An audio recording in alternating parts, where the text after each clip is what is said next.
দেখো এই যে এইখানটায় কতগুলো নকুলদানা দিয়েছো তুমি?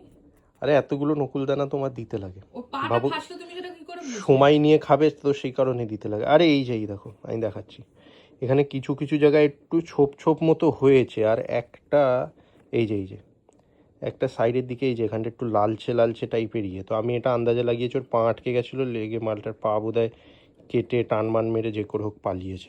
তো এখন কথা হলো যে সত্যিকারেরই হয়তো ওর পাটা ফেসে গেছিল। এটা দুঃখেরই বিষয়, তুমি দুঃখের হাসছো বিষয়, কেন?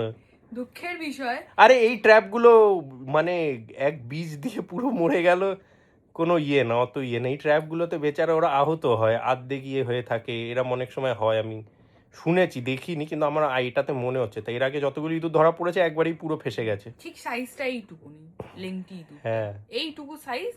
ও মানে তাং করে ছেড়ে দিয়েছে, তাং করে, মানে মনে হবে রাত্রিবেলা ঘরের মধ্যে কোনো মানুষ হাঁটা চলা হচ্ছে। ও আমার চকলেটও খেয়েছে।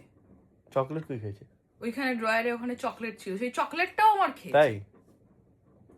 যাই হোক, আমি জানতাম না ইঁদুরের পা, হ্যাঁ ডেফিনেটলি আরে ও তো ফেসেছিল, আমি বলছি। বা কিছু, বাট তুমি যেভাবে বললে ওর একটা পা এরকম ভাবে দেখালে, ওর একটা পা ঠিক এভাবে ফেসে আছে, একটা পা করে ওটাতে গিয়ে ওরম ওই এসে ওই পুষ্পাতে যেরম, পুষ্পার যেরম একটা পা এরম করে করে টানে না, ওরম হেঁটে গেছিল, ওরম টানতে টানতে গিয়ে বেরিয়ে গেছে।